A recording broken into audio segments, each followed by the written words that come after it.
Assalamualaikum warahmatullahi wabarakatuh. Kembali lagi, perkenalkan nama saya Zamarul Hadi. Baik, langsung saja. Jadi sebenarnya kalau kita mengenal sebuah teknologi, tentunya ada etika dari teknologi itu sendiri, gitu ya.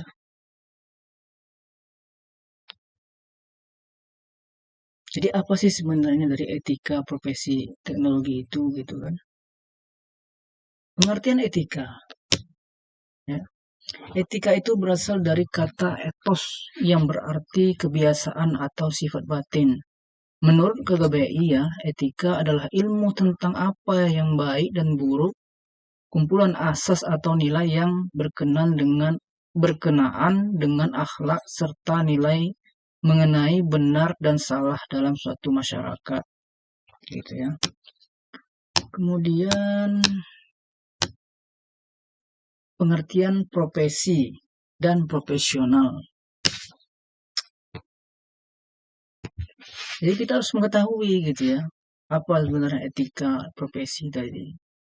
Sedangkan profesi adalah pekerjaan yang dilakukan berkaitan dengan keahlian khusus, dan sedangkan profesional adalah orang yang menjalankan profesi tersebut dan hidup dari pekerjaan itu. Kemudian para profesional ini harus memiliki pengetahuan yang memenuhi gitu ya, atau keahlian dan tanggung jawab sosial. Tentu kalau misalnya kita jadi guru, ada beban moral kita pada saat kita menjadi guru. Jadi kita bertindak itu hati-hati, sangat hati-hati. Dan etika yang sesuai dengan profesinya. Profesi di bidang teknik informatika. Ada beberapa kelompok atau terbagi menjadi 4 kelompok. Ada perangkat lunak, perangkat keras, operasional sistem informasi, dan pengembangan bisnis TI atau teknologi. Etika komputer yaitu atau sejarahnya ya, dan perkembangan dari etika komputer itu sendiri. Komputer ditemukan pada tahun 1940-an ya oleh Howard Aiken. Terdapat 4 generasi perkembangan etika komputer hingga saat ini.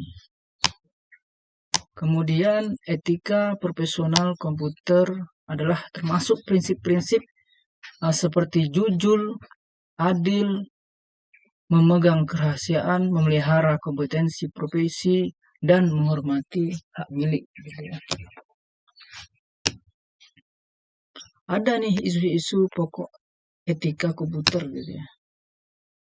Seperti sama-sama kita lihat ya, ada termasuk kejahatan komputer, netiquette namanya atau e-commerce, kemudian pelanggaran haki dan tanggung jawab profesi. Kemudian ada undang-undang yang mengatur teknologi informasi dan komunikasi di Indonesia, termasuk undang-undang haki dan undang-undang ITE. Itu yang mengatur semua. Pedoman tambahan profesional teknologi TI ya. Jadi, pahami keberhasilan dan kembangkan untuk pengguna dan rencanakan dengan seksama, kaji penggunaan kembali perangkat lunak dalam melindungi dan jujur. Jadi bagaimana kita memahami masalah terkait dengan etika? Melalui brainstorming atau analisis dan menerapkan pedoman dalam kode etik profesi. Itu caranya. Kemudian ini ciri-ciri profesionalisme. Apa sih sebenarnya ciri-cirinya? Yaitu memiliki keterampilan tinggi, analitis, berorientasi ke depan gitu ya, mandiri dan menerima pendapat orang lain. Jadi kalau misalnya kita nggak menerima pendapat orang lain, saya rasa itu nggak profesionalisme gitu ya. Kemudian standarisasi profesi TI menurut Strict terbagi dalam model 2 dimensi yang mempertimbangkan jenis pekerjaan dan tingkat keahlian. Itu kesimpulan, ya.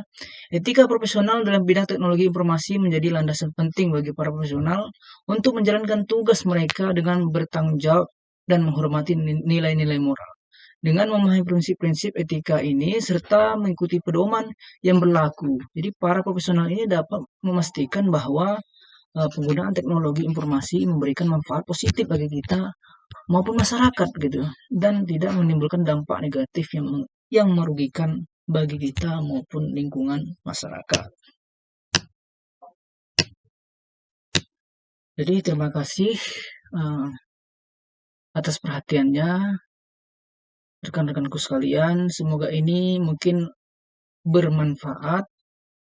Saya minta maaf apabila ada kekurangan dalam penyampaian, dan saya sebenarnya masih belajar tentunya dalam hal ini. Jadi mohon maaf apabila ada kekurangan. Terima kasih. Wassalamualaikum warahmatullahi wabarakatuh.